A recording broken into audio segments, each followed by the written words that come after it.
Looking across the Thames towards South Bank and the National Film Theatre, the prestigious Royal Horse Guards Hotel offers the quality and style of accommodation which is suited to an event such as this.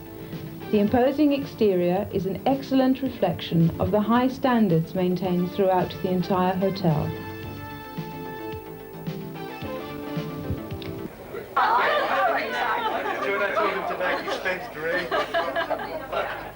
As the guests arrive for the weekend, there seemed to be a general feeling of contentment from everyone. So, on the basis that you can only keep half the people happy some of the time, and the other half happy watching the first half suffer, it seems that the move has met with near general approval. The picture of the money is much more interesting. Don't take a picture of that, for God's sake. It's $4.50. No, sorry, I did try. And tomorrow night, it's $4.50. Yes. The mini-cinemas were, as usual, extremely well attended, showing over 70 entries during the weekend. Number 9, laugh. They start laughing when I say number 9. And number 3, and somebody will shout out,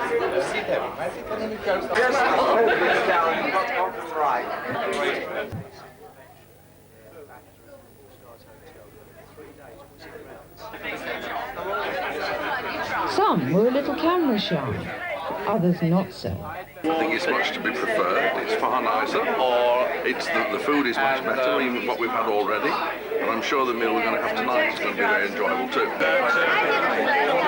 comes down heavily on the side of this one, as far as I can see so far. We haven't eaten yet, but I have read the menu. Big improvement. Big improvement. This time I shall share my best son. As Tony Rose said, he hadn't eaten here yet, but he had read the menu.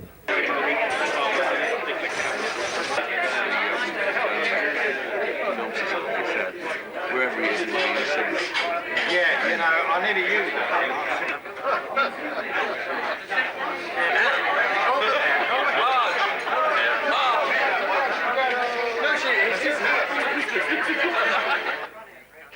After a good meal, a good after-dinner speaker. Acknowledged as being one of the best in the country, not too hot in town perhaps, but the best in the country, John Wright.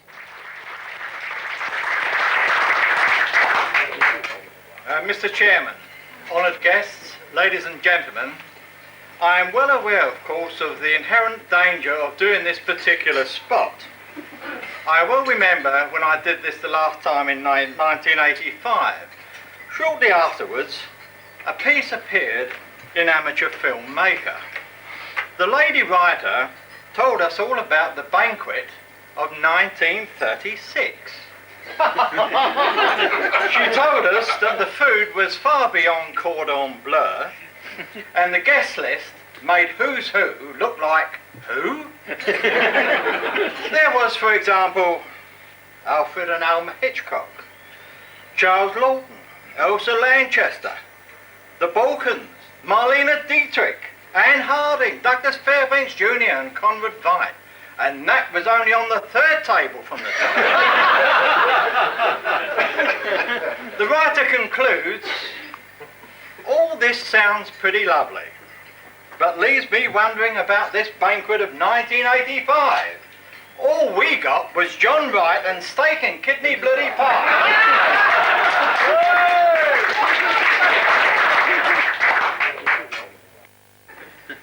Because it was a bit of a shock to learn that Leslie Froude is leaving the presidency vacant. I wish I'd known that. I would have been a better boy. Well, you could have told me. I mean, as far as I'm concerned, Leslie Froude has been president since William the Conqueror. Just to give you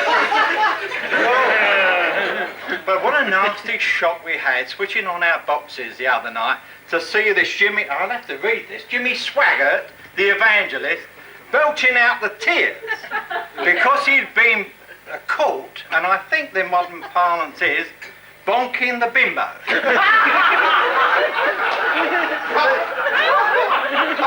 But did you know he was also into amateur movies at one time?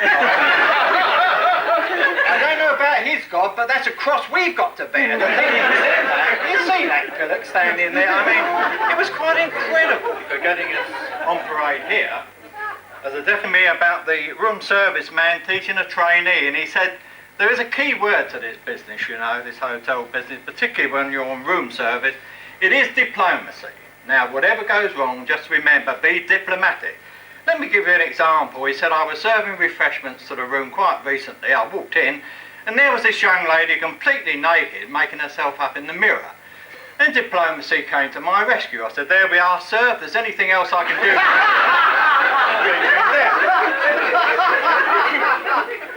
You know, a couple of days later, he sees this poor devil. His lips down here, nose is bleeding, his eyes almost bashed in. He said, hello, what's happened to you? You and your bloody diplomacy. He said, I go into this room. There's a couple on the bed doing what comes naturally, and I say, excuse me, which one of you two gentlemen take sugar?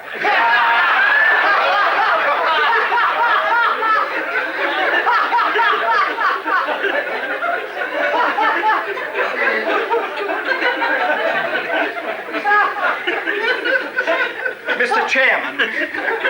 Chairman, ladies and gentlemen, this is in very great seriousness, I promise you. It's been a hell of a year in the personal and business life of your friend of mine, Tony Rose. So isn't it great to have him with us tonight?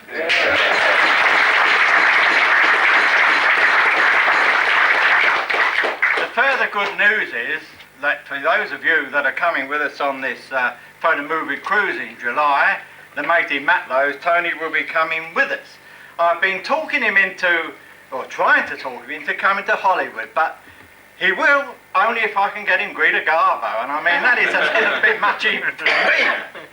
Tony and I have had calls recently to be grateful to all our friends in the IAC, particularly our Peter Worden, who's got his eye on everything, Tony Patterson, who's doing a damn good job following in the wake of our old mate Peter Donlan with the AFM, a great magazine. And our chairman, Reg Townsend, stood up to be counted and countered us when we had some problems. And this is what I call being friends. Somebody you can turn to when you need a bit of advice and help. And Tony and I certainly got that. And Reg, of course, has picked up this baton of the chairmanship very well, following in the wake of so many very successful chairmen.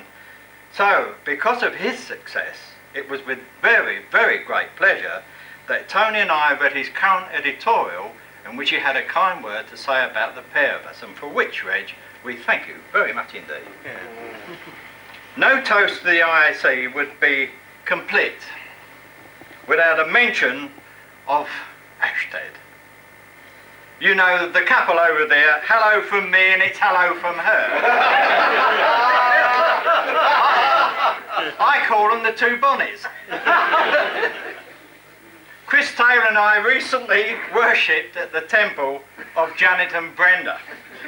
Before going, I'd got my piece all ready for the magazine. I was going to say something very clever, like, I've seen more activity in a tramp's vest. But you know, having got there and seen all the activity, I mean, you had to keep on the move because either you were stamped and posted before you knew it. And blimey, with Leonard and Arthur about, you were roasted. I mean, there he comes strolling out of that little film room of his. Look here, old boy, you've overstayed your welcome. Be gone. I says that to me as well.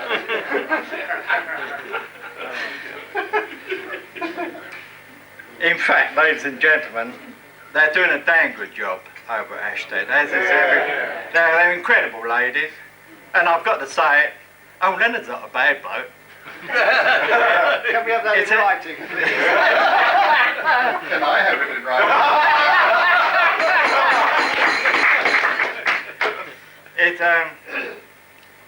We do knock the IAC. It is an Aunt Sally at times, but my God, it's a wonderful friend when you're in trouble, and we often do need help, whether it's in our professional life or sometimes in our private life. And I've been very pleased to have made the acquaintance of so many people over the years that have made a difference to my life and have made my life much more pleasurable because of knowing these people who assembled together under the banner of the IAC. And let's go back to the beginning when I was quoting from Val Ellis's piece of 1936. You see, in these days, the IAC can go on without a hitch. It can go on without a Lawton, because the IAC is doing the job for which it was created.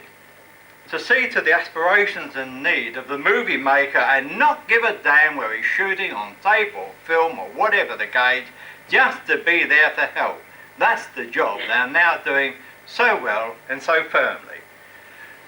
Before I close, there are some people like me that have got to drive home tonight. Can I just say to you, don't always think the other driver is being a meanie, because one late evening, I was driving through an Essex village and a car passed me, the window opened on the passenger side, and this bloke stuck his head out the window and he said, "Pig, pig, pig." And I said, "Oh, shut up, you loud mouth." Just then there was a bang and I'd run over a pig.